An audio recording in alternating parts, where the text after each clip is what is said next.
Yo, what's going on, guys? It's Cbrev. Welcome to another MLB The Show 21 video. In this one, I'm going to be going through all of the ranked seasons and Battle Royale rewards for Season 1, giving my opinion and analysis on the cards, and telling you guys which one you should take out of the pack. Friendly reminder to like the video, subscribe to the channel. We post a ton of MLB The Show stuff over here. You will not regret it. This is a type of video that I actually never made in years past because I never wanted to make like a ranking video of BR 12-0 cards and World Series cards, because a very small portion of the player base can actually achieve these goals. You can see World Series is at 900 rating, but they actually completely revamped the structure this year to help you guys out who can't quite make it to that high rating or can't quite go 12-0. You can actually get both of these packs just by winning a certain amount of games per season. So this season, if you win 40 ranked seasons games, regardless of your win-loss record, you will get a World Series reward pack. And there is now a program for Battle Royale where if you get 50 points in the program, you will get a 12-0 Flawless pack out of this, as well as this 91 Jorge Solaire. This program involves completing missions, but basically the long and short of it is 1 BR win is equal to 1 BR point, and if you can string together a 12-0 or a 9+ win entry, it's going to really speed up the process. So because they revamped the structure this year and a lot of these cards are going to be way more accessible, I thought this would be a good video to make, kind of give my opinion on all the cards and which ones I think you guys should look at the most. Starting off with the ranked seasons reward. So you can obtain this pack by either getting 900 rating in ranked seasons or by getting 40 total wins in ranked seasons during the first season. Starting off with new legend Prince Fielder. Fans have been asking for this card to be added to the game for a long time. As far as a pure power first baseman, he looks really good. The fun factor with this card is going to be through the roof as well, because none of us have ever really used a Prince Fielder card. You just know the first time you hit a no-doubter with this guy, it is going to be incredible. That being said, though, with this being a new legend, I don't have any experience with his swing and I can't really say anything in that regard. Additionally, first base is a really deep option every year. This card is not terribly different than the 88 overall Babe Ruth and many other options that can play first base. Really fun card, really fun guy from a competitive standpoint, just plays a really deep position. If you want to take this guy because he's new in Prince Fielder, I'm not going to knock you at all, but in terms of value for the card, I don't know if this is the pick. And I just want to mention as well, obviously all the cards we're going to go over in this video are really good cards. They're all some of the highest overalls in the game right now, so if I talk bad about a card or you just disagree with me at all, that's totally fine. I'm just trying to give you guys my opinion on which one's the best out of the choices. And moving on to Ryne Sandberg now, which is a really weird one. So this card is actually statted beautifully. I love righties with reverse splits because you're gonna face right-handed pitching more often than you're gonna face left-handed pitching. This guy can also get to diamond fielding at second base with just one parallel stage, which is the easiest stage to get. That'll bump his fielding up to 90. However, a lot of people in the community in years past have hated Ryne Sandberg's swing. He very often in past games has been a line-out machine with good input. Could all change this year, but just wanted to mention that so you keep it in mind when evaluating this card. And also, he can play second base in no secondary position, which is a bit of a weird one as well, because a lot of people, especially the ones that are grinding Team Affinity, specifically a lot of the no money spent players, you're going to get a lot of really good cards from Team Affinity that are able to play second base. Just off the top of my head, Keston Hiura is one of the best second basemen in the entire game right now. You can have Ketel Marte at second base, you can have Tim Anderson, Willy Adames. So many free options at second base right now that I'm not really sure if this card's going to be able to find its way into your lineup. And to be honest with you, even though the overall is 4 higher, I really don't think this card is better than Keston Hiura. Hiura is definitively the better hitter by a lot. He's just a little bit slower and will play a lot worse defense. So that's a trade-off that you have to consider. Additionally, second base is again a really deep position for both money spenders and non-money spenders this year in terms of 99 overalls. A lot of the big money spenders are probably already going to be rocking 99 Alfonso Soriano at second base, and a lot of the no money spent guys that have been grinding like crazy are working their way towards a 99 overall Jackie Robinson through the collection of the 42 series players,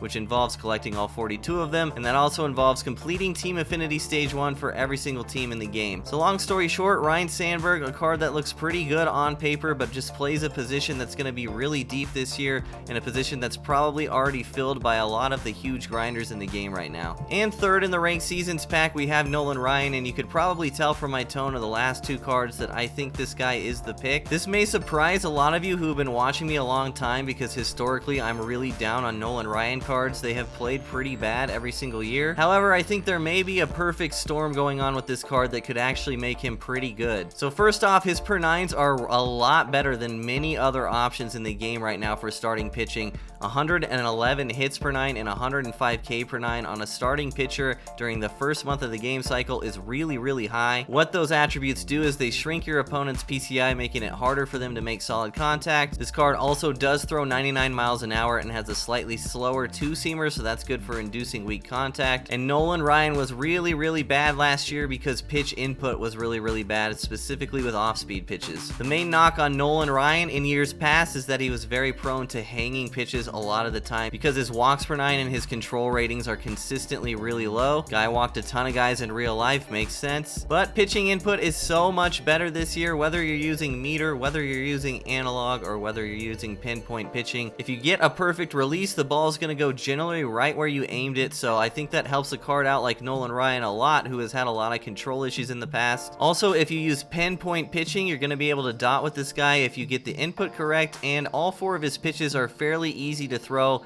fairly easy motions under that interface. And on top of that, if we go to pitch control, his 4-seamer controls at 82 and his 12-6 curve controls at 73, so really not that bad compared to how Nolan Ryan cards have looked in the past. And curveballs in general are a much better pitch this year. They snap a lot more than they loop. And again, they're a lot less prone this year to being hung middle or up in the zone if you put good input on the pitch. On top of that, starting pitching depth is really important early in the year. At the end of the day, you actually need 5 starting pitchers, and throwing a guy like Nolan Ryan in there means you're probably going to have him in your rotation for at least a month or 2 just because his overall is high and he's probably going to perform decently well in game. So for me, the pick out of the ranked seasons pack is Nolan Ryan, followed by Prince Fielder. I would put number 2, and then Ryne Sandberg number 3. Again, you are more than welcome to disagree with me, and if you really don't like any of these rewards as well, they are sellable on the marketplace, so you can just go ahead and take your stubs that way. Now moving on to Battle Royale, just wanted to touch on this 45-point reward, Jorge Solaire. This card is actually wild. This card is almost an in-game bench bat on day 1. You could legitimately be having this guy at least on your bench for like the next 6 months.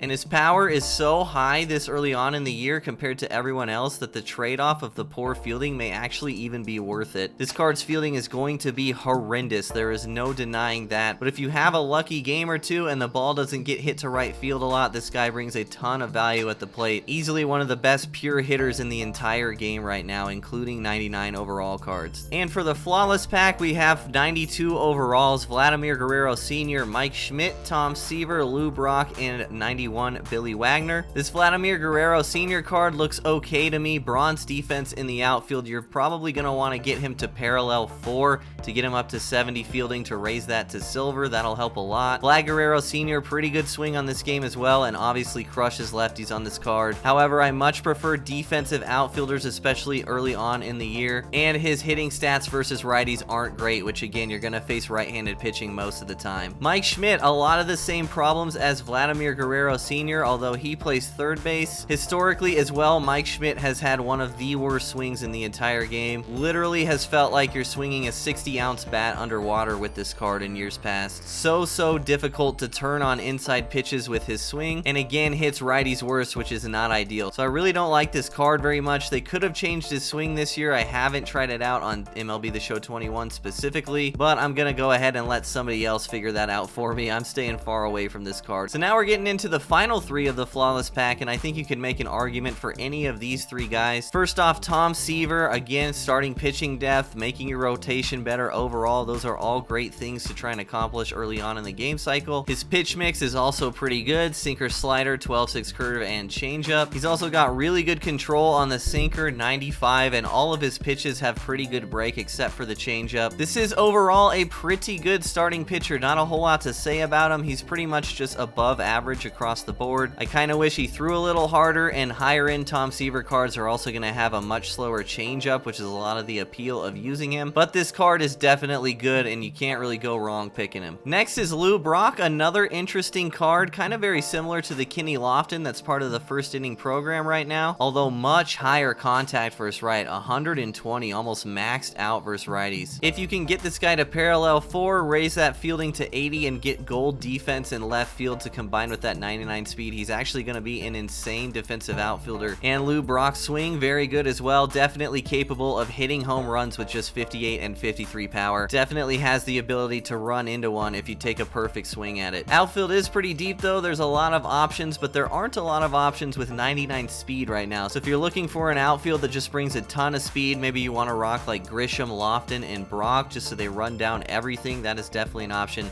This is a very good card. And finally, we have Billy Wagner, who is, in my opinion, the best choice out of this Flawless pack. Relief pitching is absolutely at a premium, especially early in the year, and especially left-handed relief pitching. This card is easily one of the best left-handed relief pitchers in the entire game right now at a position that's very hard to find. Really good pitch mix as well, has the changeup, which is huge. He's not like a lot of other lefty relievers who only have 4-seam, 2-seam slider, and 99 break on his slider, so you're going to be wanting to feature that pitch when you use this guy. Really solid card. Another guy that could be in your bullpen for multiple months, like 3 to 6 months at least. I really just think because of the scarcity of the position and the value that this card brings that he is the best choice in the pack. That being said though, I do think Tom Seaver and Lou Brock are great cards as well, and you may disagree with me on Vlad Guerrero Sr. and Mike Schmidt. That is okay too. So in summary, out of the Battle Royale pack that you get for 50 points in the Battle Royale program, I think 91 Billy Wagner is the best choice. And out of the Ranked Seasons World Series pack, I think that Nolan Ryan is the best choice, although the trade-off and difference between these cards is a lot smaller, and you could definitely go ahead and just take the stubs for these guys. None of them are really stellar. So I hope that helped you guys out. Let me know if you have any questions down in the comment section below, and if you agree with me or disagree with me. I'd also love to hear who you're going to take out of these two packs. Again, friendly reminder to like the video, subscribe to the channel. Thanks for watching, thanks for your support so far this year, and I will see you guys next time. Peace.